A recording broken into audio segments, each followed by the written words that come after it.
now our last panelist who has been waiting very, very patiently, Dr. Monica Bisht. Monica has been working on student migration. Monica, this is something which I personally am very concerned about because do advise me on this. How has the corona crisis impacted the globalized higher education? And let me add a second question to it. So we have a large number of students who study abroad. What do you think the future holds for these students? Thank you so much, Dr. Sain, for the invitation and for the introduction. Good evening, everyone. So I will be speaking on COVID-19 impact on globalization of higher education and the issues and challenges of students, mainly Indian students facing in the pandemic time. So as we know, we are aware that coronavirus has affected more than 200 countries worldwide. And in case of India, the coronavirus was spread from the foreign students who came to Kerala in the initial phase, if I'm not wrong. So in this context, education sector is one of the most affected areas in current time. In case of globalization of higher education, the students have been the most vulnerable and miserable in both sending and recipient countries. Like other sectors, the supply of educational services, cross-border face-to-face consumption of educational services, commercial presence of branch campuses and franchisees, along with the cessation of mobility of academic staff and students are affected. So as all of us know that the globalization of education is market mediated process which has influenced education as tradable activity, and therefore it became it market oriented subject to meet the requirements of a global knowledge economy. Therefore the both public and private players of are pertinent, have pertinent role in facilitating educational services and facilities across the world. So since this globalization of higher education is a theoretical concept, so I would like to frame this thing into the guidelines given by the general agreements in trades and services, which classified education into four modes. One is the cross border supply. So under this, the educational services, which mainly include distance education and or we can say e-learning and franchising courses or degrees. So at present, when we are dealing with the pandemic situation, the over dependence of online or digital mode of education has challenged the existing system of regular education, and which affected the equal and equity framework of education vis-a-vis quality of education. So I would actually highlight the issue because there is a limitation of time. So second is the consumption abroad. This mode includes traditional student mobility, which we see that students from one country to another country moves, and they receive educational degrees and experiences, and then they directly go to the global labor market. So student mobility is crucial component of cross-border education. And when students move across border, they carry their culture, language, social norms, and food habits, and forms diaspora communities as well in the host countries. So student community have been the sources of skilled workers and professionals, which help to accelerate the economic growth of both the countries. However, this temporary cessation of student mobility has hindered the global demand and supply of students vis-a-vis talented workers for future also. Next is the commercial presence. This mode include presence of the service provider in another country in the form of branch campuses or twinning and franchising arrangements and joint ventures with local institutions for the commercial purposes. So this is a bad phase for student exchange and educational exchange programs, because this pandemic has forced to change the policy frameworks of both home and host countries regarding the memorandum of understanding between two institutions and countries for such exchange programs. Last one is the presence of natural persons. Under this mode, the presence of persons including professors, scholars, students, and who temporarily travel to another country are included. So among them, what I understand from the gray literature, students will be more affected because some of them will not able to bear higher fees and cost of education in foreign countries. So there will be fear and anger among students due to unequal distribution of educational facilities and denial of educational resources in the world society in the next phase. Regarding your second question, the impact of COVID-19 on Indian student mobility and employment sector.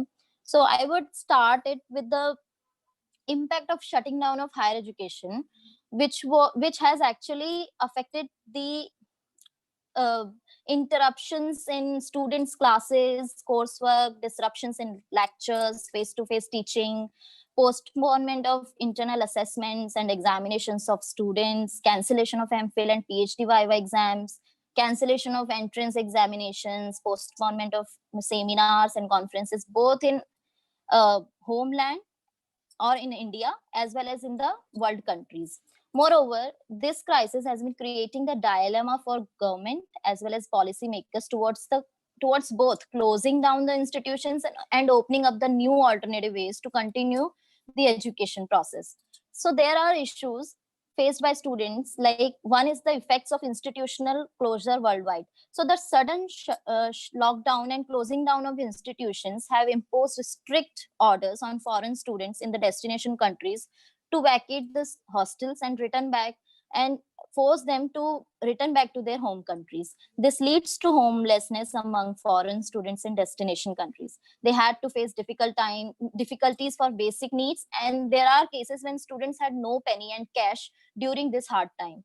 Due to transmissible nature of corona pandemic, the students could not able to withdraw money from ATM because of the fear of virus infection, and secondly, ATMs were found cashless. Students return to their home countries. The host countries have sent back the foreign students to their countries. In case of Indian students, the government of India made official request for deportation of its students who got stuck in the host countries, mainly in Malaysia and the Philippines.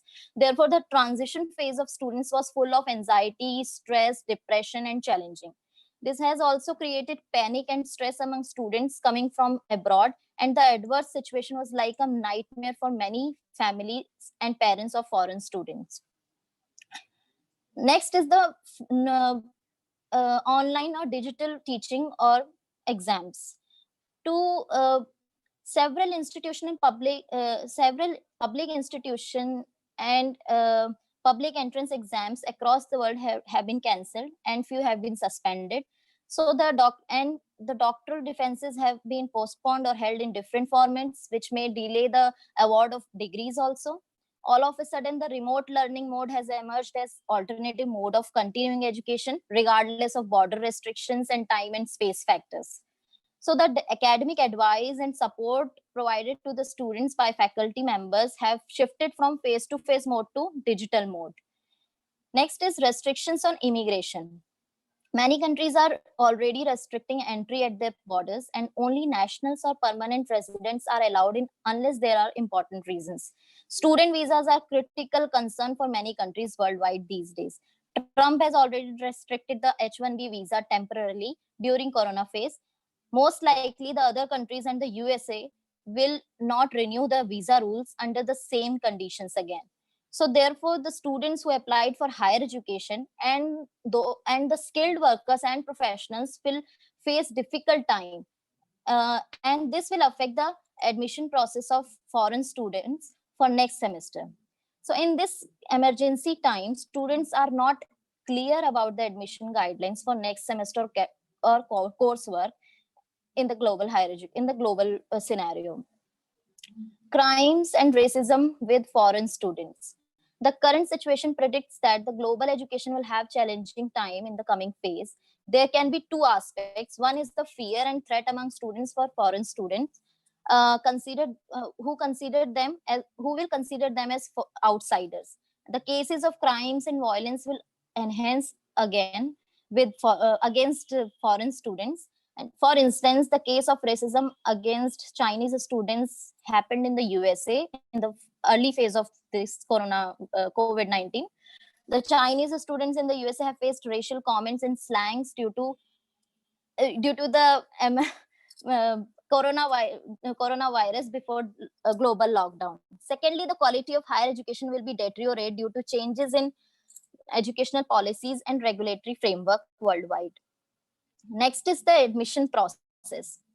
Uh, in context of Indian students, COVID-19 has affected mobility of Indian students. Like for instance, the students who haven't completed their class 12 exams and they have applied or they are applying for further studies and diploma courses abroad. Some of them are not even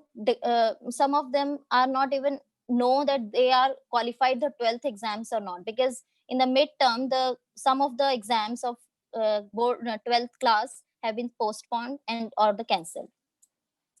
So in this condition, it will affect the hopes and the positive thinking of the students for higher education in future. So some students are waiting for opening of visa offices to inquire about issue of student visa, but circumstances are really adverse. Impact on jobs and internship offers. According to the IMF, corona crisis induced global Request you to economic be, recession. Monica, just So be I'm brief, please. okay. This is the last one, ma'am. Okay.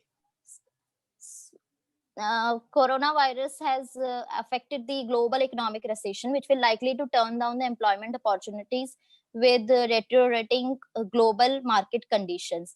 So it may affect not only the formal sector but informal sector as well at large scale, which will change the social, cultural, and ecological dimensions of the society after this pandemic.